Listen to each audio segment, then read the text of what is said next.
Hey Rennie. Hello, how are you? But I'm a little bit bored and I thought we should have a wee chat. Okay, what's the chat about? I thought we should discuss the new BDC rules. Oh, yes. So BDC 2019 rules have just been put out. We'll put them in the video here, all the modern technology. So when did they get released? Just a couple of days ago. A couple of days ago. Okay. So I thought we might just batter through them, see if there was anything that was particularly interesting. Yeah. So this is the first season under the ownership of Matt Stevenson of Slide Motorsport, isn't it? It is. And they've brought a bunch of new rules in. Okay. They've brought a bunch of new safety measures in, and they've moved around a few of the rules and are apparently going to be extra strict on these rules being adhered to. That sounds good, because I have a bit of a penchant for in rules and regulations and investigation of such things. So this is going to be an absolute treat for me. Yeah, you're a stickler for the rules. As anybody that comes here as a driver will know, Ren's a bit of an arsehole, but that's his job to be the arsehole. Someone has to be. Yeah, it was me. I'm just an arsehole anyway, but somebody's got to say no, and it's now Matt's job to say no to the BDC drivers who... Matt, if you're watching, I am already sorry for you. Yeah, there's a few big personalities in BDC. Nicely worded. So yeah, that's going to be an interesting job for Matt to get his head around. But I imagine there's some good reasons for these regulations, because the previous ones were sort of left over from old BDC and then mimicked IDC a bit, so kind of it was a mixture of BDC, because they'll be using IDC's insurance again, so David and his team would have been sort of just mirroring the same rules for the IDC guys, so I think Matt obviously wanted to make this his own championship and also up some of the safety, I think, in particular the hands device based stuff, which I think we'll get to that safety stuff, so we'll just quickly run through the rules. Basically, vehicle specifications are similar. Front engine, rear wheel drive, 4-wheel drive to rear wheel drive conversions are permitted. Front wheel drive to rear wheel drive is, you need to basically suck Matt off, right, if you want that to happen. Yeah. Why would you? What? Nah. I don't know. I can't think of a good question. reason. Is Asbo's Toyota thing in FD, was that originally front wheel drive? Yes, right. But there was a lot of controversy about that when it first came out, and I'm not going to pretend I know exactly what went down. Right. But Toyota used their influence / found a way around those rules which allowed that car to compete. Right. It's in FD's interest. You know? I'm sure if Ford came up to Matt tomorrow and said, we want to enter a Fiesta into your championship, Matt would say, no problem, Mr. Ford. Not a problem. How many pit spaces would you like? How many free entry tickets do you need for your corporate clients? So you're not allowed to cut huge chunks of your car off outside of the rearmost suspension mounting point. Now, as cars are getting more and more extreme, the guys are cutting more and more of them away, so there is a fairly hard limit to that now, which is wherever your rear subframe attaches to, basically, is as far back as you're allowed to go. That's sensible, to be fair. You are allowed. There was a slight exception for rear radiators, which allows you to take off bits here and there in order to get some airflow, but strength must not be sacrificed. That's the key words in that. Yeah, it's difficult to measure that. It's hard to quantify that. Yeah. Good luck. Yeah, gearbox tunnels need to be a gearbox tunnel and not just a massive inspection panel. a massive hole to look at your gearbox when it blows up into your car. That's a good one. I didn't realise that. Your crankshaft can be no further back than the original bulkhead. Right. So you can't put the engine in the driver's compartment to get 50/50. Was the old Driftworks S15 like that, and that's why that went off to Norway, and it was basically the engine was in the gearbox. I think that's still kicking in Norway. It's still got the orange and black with the zip tie design on it. I'm sure I've seen a picture of it. Gapbill, I think. Strut top to chassis leg tube work is allowed, but can't link into the roll cage. So it's basically a rule regarding space frames. Okay. So you can come from the front of the turret down to the chassis rail. Am I right in that's how it's going to work? Tube frame, space frame, chassis type vehicles are not Yeah. permitted in BDC competition. Yeah. Tube frame extensions are permitted once they are fitted in front of the most Yeah. forward suspension or the rear suspension point. Yeah. So, and then it's strut top to chassis leg tube work is allowed but can't link into the roll cage. So that would Okay. suggest that you were going to go forwards to Yes, the chassis rail, because you can't really can't- go back. You can't make the strut top has to be attached to the actual car, And not the rather than cage. just the cage Yeah. or just the space frame. I don't know if And that's a new rule or not, but I'm pretty sure there's going to be quite a few cars that fall foul of that. So the strut tops has to be part of the original shell of the car, basically. Yeah, but you can't have it. You can't feed it back into your roll cage. I might be misreading that. If you think we're misreading these at any point, leave us a comment. Yeah. Tell us we're arseholes. Make Tell us sure- we're arseholes anyway. Yeah, but- make sure you subscribe first. So Yeah, one so- subscribe equals one Ren, you're an arsehole. and 2 Jeeks, you're a fucking Of course. dick. What else have they got in here? Front bumper support bars no bigger than 25mm by 2.5mm wall thickness, which is good because we've seen some absolute monstrosities. I of- think people have front the wrong ends. idea about bash bars and stuff like that. And the idea of saving your front bumper or somehow not denting your bodywork in order to transmit all that force pretty much from the wall through your chassis rail Yeah. is backward in my opinion. Yeah, and also if you hit another car, the damage is 20 times worse. Yeah. So these, I totally understand these crash structures, which save your radiator and hold your bumper nut on with in a lighter fashion. But some of these, we've seen some absolute honkers. Not BDC to be fair, just No, more normal than regular Driftland days. customers, and they're not against our regulations, other than we have a sort of safety and general overview of how the car should be constructed. But some people go to town on angle iron and all Angle sorts of iron stuff. and what do you call it? Scaffolding we've seen before. It's like what? Why? People. Go back home. So there was, we're on to roll cages now, there was rumours flying around earlier on in the month that bolt-in roll cages were going to be banned from BDC. However, I do not see that in these rules, so they must have, I think it says it's got to be an MSA cage now, which is maybe the difference in wording, which allows the... Are the fabric cages all... I don't think the fabric cages are, I think it's... I don't think they are MSA. No, I think it's rally design or safety devices is probably... Safety devices, sorry, or what's the other one? Pass. So yeah, that's probably going to help quite a lot of people out, because I know there's a lot of people running fabric cages as they were sponsor. I don't know if they still are a sponsor, but they were a sponsor last year and previous years. So And they used to do group buys for BDC drivers where they got them at preferential prices for their S bodies. So and it was all about you could take the cage out, put it in another shell.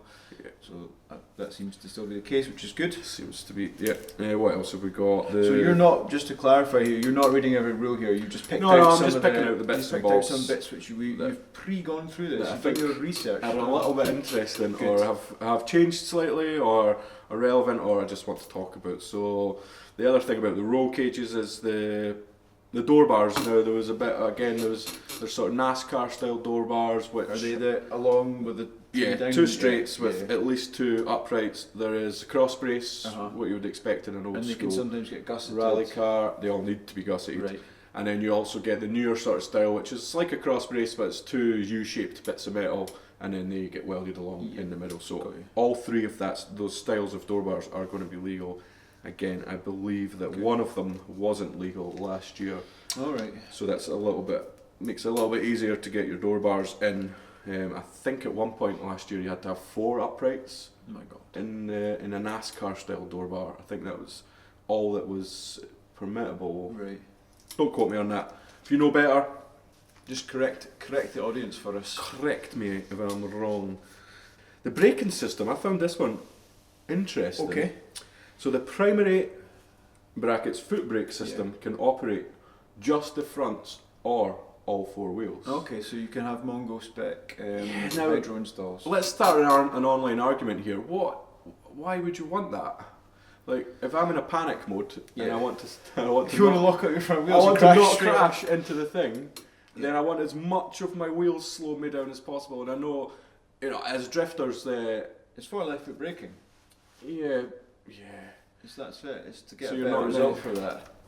as drifters, we generally pull the handbrake and foot brake when you're in a big spin anyway. Yeah. I suppose, but I can't help but feel we are going to. This is going to trickle down to grassroots drifting, and we're going to get people turning up Yes, with we the brakes are. disconnected. We are, because you're going to get, well, at top level, you've obviously got the 800 brake cars that are essentially doing the whole lap with their left foot on the brake, and they're just doing the whole thing. As like in Formula D at Irwindale, you'll see pretty much the guys initiated and did the whole bank on the brakes as well as the throttle, and that continued all the way through the transition, and that's pretty much how a lot of the guys do that. But now it's going. These guys are going to say BDC cars don't have their back brakes plumbed in. I need that. In fact, do you know what they're going to do? They're going to plumb the back brakes into the hydro and adjust the front brakes, and then probably. Yeah, that's what it's saying. It's probably going to involve some brakes not being disconnected altogether. Is what that's going to involve. It's going to end up in a massively biased front brake, which puts them into whatever car they're trying to not crash into in the wet. Bad idea. If you're watching this and you're planning on coming to Driftland, or you're building a car for Driftland, please keep all of your brakes connected to the foot pedal. Good. Because you're not in IDC. You're not in IDC yet. Once you get there, come and see me. What you like? It'll be golden. It'll be golden. Oh, this one made me chuckle a little bit. What section is it? It's in the engine section. Is it your NOS and stuff? No. All fluid systems must be free of leaks. Now, as a venue for BDC, and as a venue where the cars grid up and queue on the track, I can categorically say that is not correct. That has never been correct. No matter what budget. The amount of oil drops that are down there after a weekend of cars queuing to launch off the start line it's mildly concerning. Is it self-emptying catch cans and all the rest? It's self-emptying sumps, I think, sump plugs. So yeah, it'd be interesting to see if that actually gets clamped down on, because obviously I'm about the only person that gets annoyed by it, because it makes a big mess of those bottom corners, makes them really slidey the next time it rains. But there is always a fair amount. Have you done noise yet? No, we haven't got to noise yet. Haven't got to noise yet. Right, okay. Oh, it's noise. Exhaust system! How did you guess? Now, I want to bring this particular rule up with Matt. Matt. Mufflers are not required. Oh, God. Oh, dear. Oh, dear. But then it does go on to say that the exhaust sound level must be within regulations at each host venue. Oh, right, so it varies for venue, not for the right. Yeah, so last year we did 3 days. We did practice day, Pro-Am Pro. Yep. We ran long days. We also did our evening entertainment night. Did we get any complaints from the local neighbourhood? A couple. A lot. Severe? A lot. Yeah. We have had the council on our backs pretty much ever since. Yeah. So if you are coming to a Driftland round, if there is a Driftland round this year, we haven't got the dates settled down yet, then please make your car doesn't have to be super quiet, but not 120 decibels, not absolutely screaming its face off. Please, I don't want these guys to moan to me. And I reckon this year we will, if it does happen at Driftland, we will need to provide evidence of scrutineering on the day and as the day goes, and anybody who does fall foul of it during the competition will have to be removed from the competition. Yeah. I think as a punishment for BDC noise, we basically have to send a mailer out to all of our neighbours telling them that we're arseholes and that we'll try not be arseholes again in the future. But we probably are going to be. Only the drivers can. Yeah, the drivers can. Yeah, exactly. It's all about attitude. We're not here to moan about the noise, but Matt, try and keep your cars a little bit quiet, please. And this one, I think this one is going to not only make quite a few people need to change their exhaust, but it's going to change the spectacle ever so slightly as well. So what is it? The exit of the exhaust must not point towards or against the wheels of the vehicle. Oh, so it can't do that thing where it fans the smoke out. So recently it's been a bit of a trend. So you finish your exhaust just at the back wheels, point the exhaust out into the smoke trails, and it's making the smoke trails 3, 4, 5 times as wide for the chase car and for the audience. And then everybody's getting lost. The audience can't see what's going on. and the chase car has no idea at whereabout in there's this. no street. There's no like you can't sneak up the inside if there's 6 feet of. Does Yeah. that mean Stuart McClellan needs to redesign his exhaust That's for his non-BDC car and his non-BDC competition? Oh, Stuart, they've come and got you. Stuart, you need another exhaust loo. It's another pile of money. It's gonna have Another to. £2,000, mate. Sorry. Gonna have to spend. So yeah, I think that's going to catch out a lot of people because it became super fashionable there for a while Yeah. to have your exhaust pointing at your back wheels, and that is now gone. Oh well. Yeah. Body and exterior and interior. I know this is something close to your heart. You're a big fan of keeping the car standards. Bodies are very close to my heart. Some particular exteriors in particular. That was a little bit prolonged. That stroke there. It's alright. It's just a free sample. One for the wank bank. So, we have set rules put in place in order to try and keep car presentation up, try and make it look like cars that are driving around, not stock cars or stuff that's fit for the scrappy. So there's a few things in here which made me highlight them. You've used quite a lot of yellow pen. I've got a lot of yellow in this one. So all bodywork must be painted or vinyl wrapped. Unpainted, non-wrapped fiberglass panels are not permitted. Okay. And will fail tech inspection. Interesting. Again, especially based on previous years where 80% of the field won't have started their rebuild. Yeah, they'll be starting it after Christmas, and then they'll do a few things, and then the next thing they'll know it's March. Yeah, and all of a and sudden, they'll be like, "Oh no, it's the night before." Oh no, it's BBC next weekend, and I've paid my year's entry fee." Yeah, and I'm 100 ready for round one. We quite often get a lot of unfinished cars and a lot of finished cars, but not aesthetically finished. So this is about raising that level, isn't it? Yeah, so that's going to go away. Basically, you turn up with a white wing on your car, and you're failing tech. Mm-hmm. I can see lots of people duct taping a wing or something to get through. It's tricky. Yeah. One-piece front ends are not permitted. So you can't have a big clamshell. You can't clamshell the front, but I think you can't because it says aftermarket body panels, front and or rear fascias, side skirts and wings are permitted. What does a rear fascia count as? Isn't it that plinth between the lights and stuff like that? Yeah, well, on the rear, so you think on the back. Yeah. So you can have that bit out of fiberglass, but it can't be attached to the quarters. Is that what it's saying? It's hard to tell. It's controversial. Yeah. So one-piece rear ends are alright, I think. It doesn't say they're not alright, so people are going to assume that they are. But yeah, weird that the fronts aren't. I wonder Is what that for safety? Is it for generally getting in? Getting into the fire if it's on fire and be harder if it's one piece. It's one piece. And it's just got, maybe that's the reason. Now this one I think is a brilliant rule.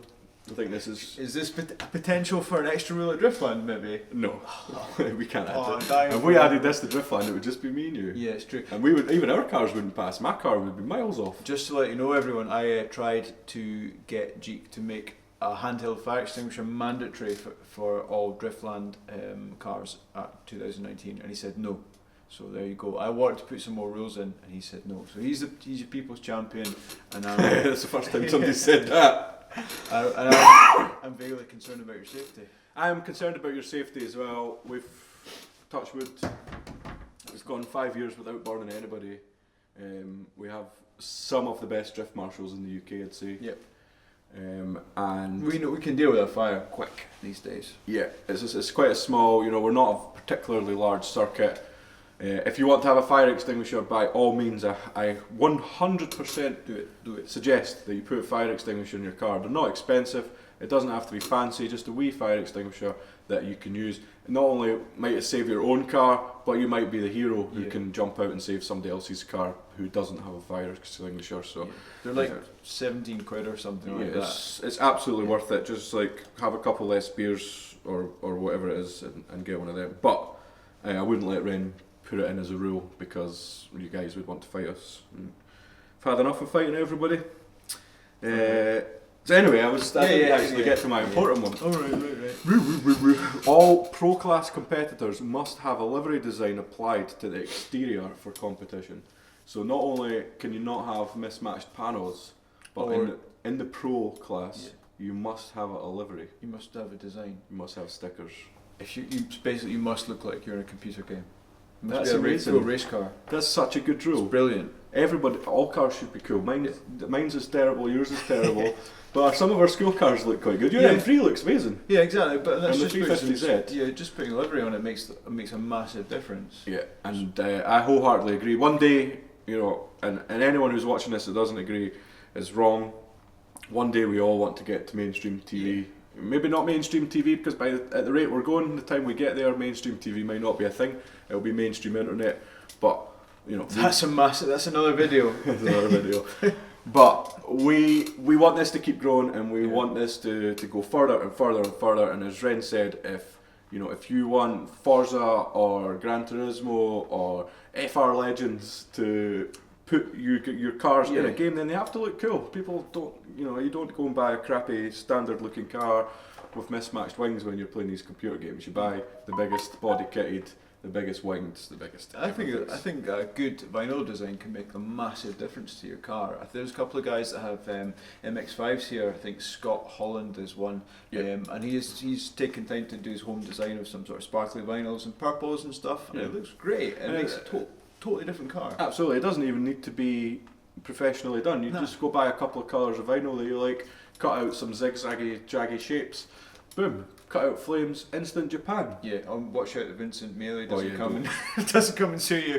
Vincent Mealy will get you for the. Too much. And this is an interesting one as well. Competitors are permitted to remove body panels, but only for practice. Oh, okay. So qualifying, basically from your first run of qualifying, you need to have all your panels. Right. Okay. I'm not sure what the wording on that rule was, particularly beforehand, but I have a feeling that is not at the current time. I don't think that's achievable, because if you have an accident, crash your bumper off, people don't have spare bumpers. Yeah, I think that's before you go out. So similar to our rules regarding bumpers, that you must start your day with your bumpers attached. But if you knock them off and they land on track, or you put the smithereens, then we'll get to the point where it's like the Worthhouse cars and they have 4 bumpers and 4 side skirts sitting, and it'll be awesome. Everything will look amazing, because it's sad when you especially in the top level, and you see somebody that's had an accident smashed all their kit off against somebody in an immaculately presented car. It was a towing apparatus. Now I thought this was just something that we should talk about in terms of Driftland and not the BDC. So the BDC rule says that they should be strong enough to withstand the weight of the vehicle being pulled from non-racing surfaces, such as gravel traps, halfway up the banking or in the pond. So, you might have seen our video the other day where we found one of our Driftland branded toe straps. Get yours in the shop now. On the track, click the card. The shop. Ren's going to put the card in, because I won't do it. I won't do it. So somebody, in order to pass our obviously very strict scrutineering, had cable tied their £15 toe strap in. Oh, we've got evidence of it. Hello to you. So, not only have they lost their £15, then I will sell it back to them. Whoever this is, it's £15 if you want it back. They must have double cable tied it as well, because this one's whole still. So another cable tie through. They've went to the trouble of drilling out the hole. Yeah, but forgot to buy a bolt. That goes through it. So that obviously fell off without us having to pull it, and it wasn't Ross Ogilvy's, as he pointed out. It was Stephen McFarlane's friend. Oh, Stephen McFarlane's friend. Yeah, but Stephen McFarlane wants me to keep this safe for him until this back next time. He's paying £15 for this. This is for sale. Slightly used, $14.99. He should be punished for that. That's rubbish. This is there. Toe strap rules are there in order for us to keep the track flowing as quickly and as smoothly as possible. Because you guys don't like it if you have to sit there for 10 minutes during a red flag on track while we figure out how to get a car this long. Anyone who's ever been to Drift Matsuri will know how long it takes for a car to get recovered at a track like that. Huge expanses, loads of people everywhere. If we took that long to recover a car here, I'd be lynched. Well, I wouldn't get to go home. So you just don't turn up? I just don't come in the morning. It's much easier. So fit your toe straps properly. It's not bloody hard. We need to get you out the gravel trap when you inevitably go in. And if you think I'm not going to go in the gravel trap, then you're not pushing hard enough. You're not driving hard enough. What else do we have? Front and rear lights. brake lights again. Yeah. I quite What's like the brake that. light? So do you need a strip front and rear? Strip front and rear again. Yeah, I think that was a bit woolly in last year's rules, so that has been absolutely tightened up, and they need to be there. Yeah, the front strip's great because you can see what the car's doing with regard to left foot braking, so you can see when they're Yeah, on and exactly. off. You can see if they're brake checking the cars from behind. So we get on to safety stuff now. The safety things have taken quite a big jump in forwards in progression. I think it does mean that there's going to be a cost implication, but I don't know what, I was watching some random YouTube channel the other day, and I heard somebody say, if you've got a $10 head, buy a $10 helmet. Okay. Which I think is a good way of saying that's it. quite good. It's probably better to say pounds. So you have to put a monetary value on your own cranium. Yeah, if you think your head's worth $10, then just get $10 on a helmet. If you think your head's worth more than that, then you should get a helmet which is up to spec. What are you going to do? You're going to get my helmet. That's why I've got a 40 quid one. Ren's got a 40 quid Sparkle. Dixie's got a super duper carbon Simpson.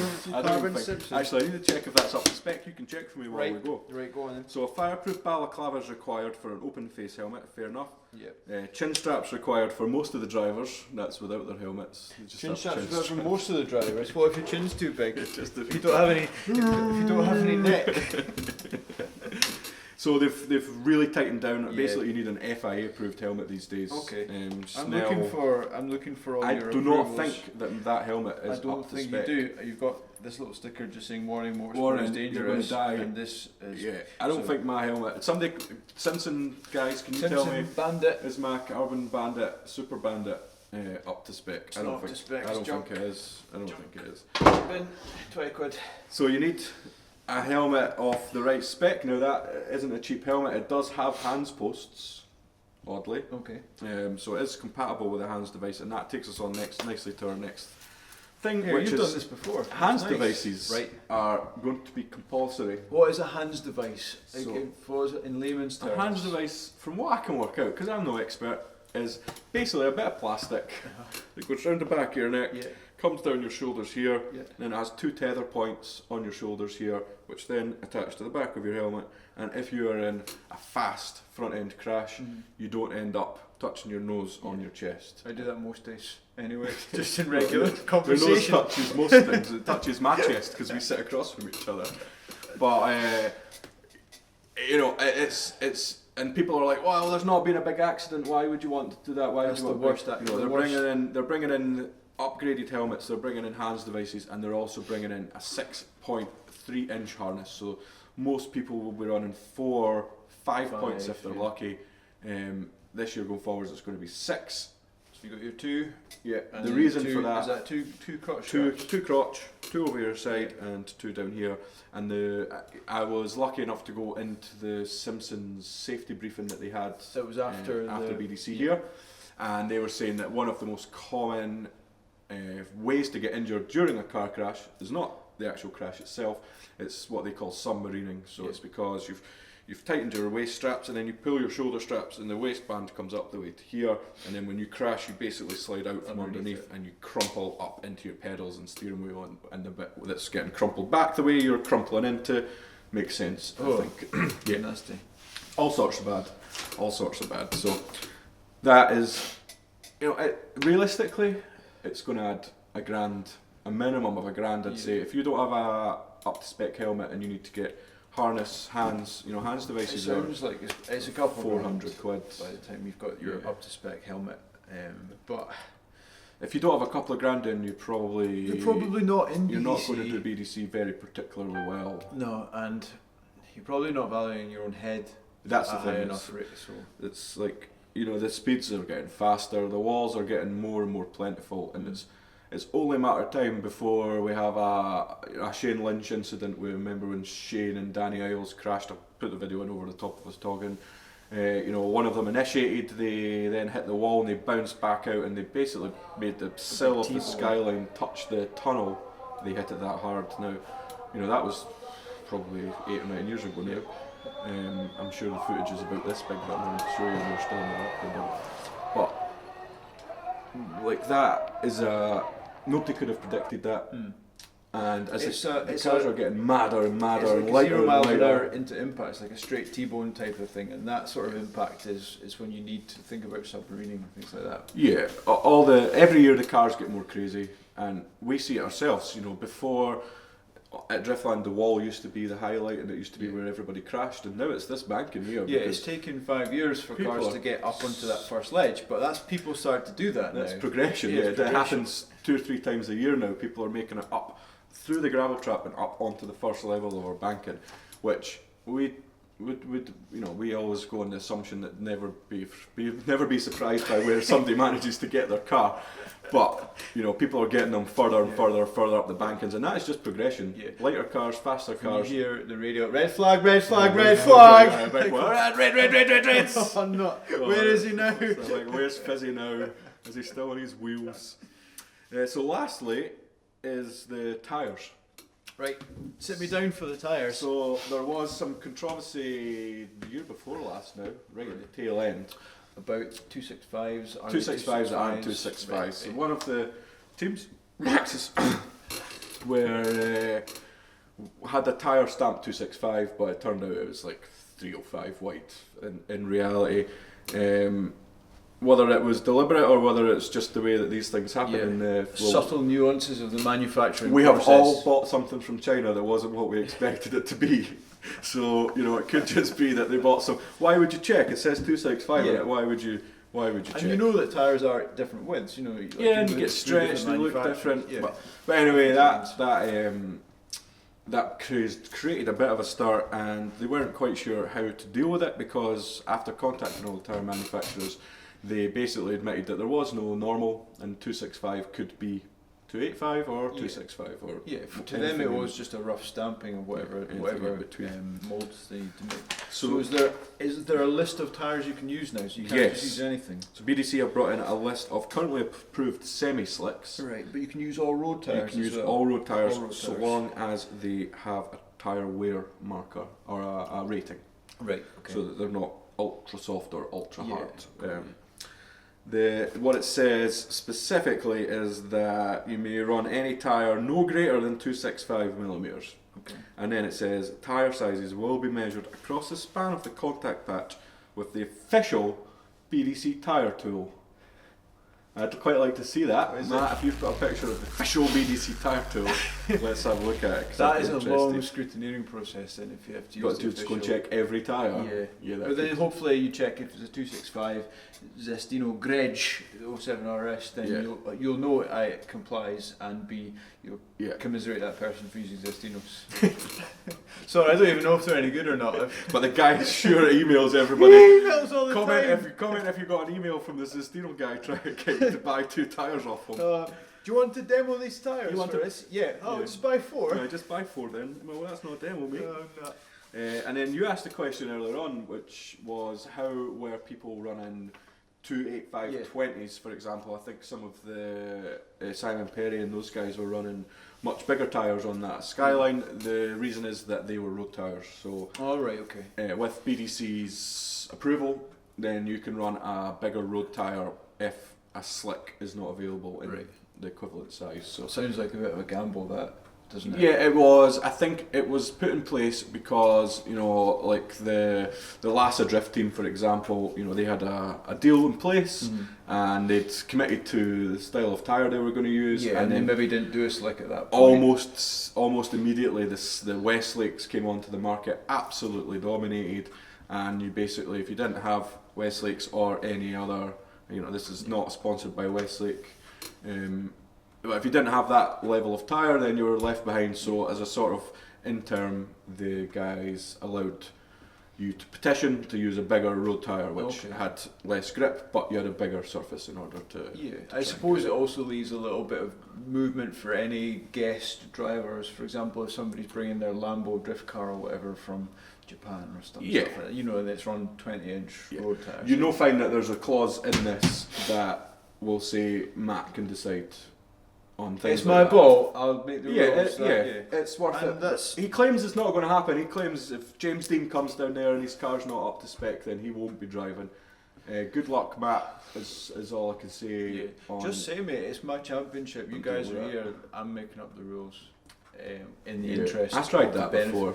You just said, it's my ball, use canal off if you don't. Whereas if you said, it is my ball, however, I act in the best interests of the motorsport as a whole, and I'm sure you understand that That's as the all I've reasoning ever behind done. my decision. That's all I've ever done, mate. All I've ever done. It's my decision. You can. The fuck. I think that's Loads. yeah, I think that's lots of stuff. So that's quite a lot of rules. Then I think overall it seems pretty sensible, most of them. Yeah. I can understand the reasoning behind the liveries for the pro cars to make it into a full championship of race cars, that kind of thing. So best of luck, Matt. That's all I'm going to say. Yeah, nothing there I disagree with. Good luck, and if you're a driver and Matt does something that you don't agree with, then just shut up or tell him on the side and shout about it on the don't moan internet. about it on Facebook. No, It's not cool, moan about it on kids. Facebook. It's not cool. Moan about it in the YouTube comments, because then at least that'll create some Yeah. more interaction. Remember, subscribe, 1 arsehole, 2 arseholes. Bye everybody. Well, thank you very much for watching that, guys. Hope you enjoyed, and well done for making it to this part. Yeah, All the way to the end. excellent work. Remember, do subscribe. If you disagree with us, then leave us a comment. Argue with us. We love arguing, and it's good fun to be a little bit rude to people in the comments. So Yeah, and if we'll respond to your comments because it looks like we're working, so that's good. what do you?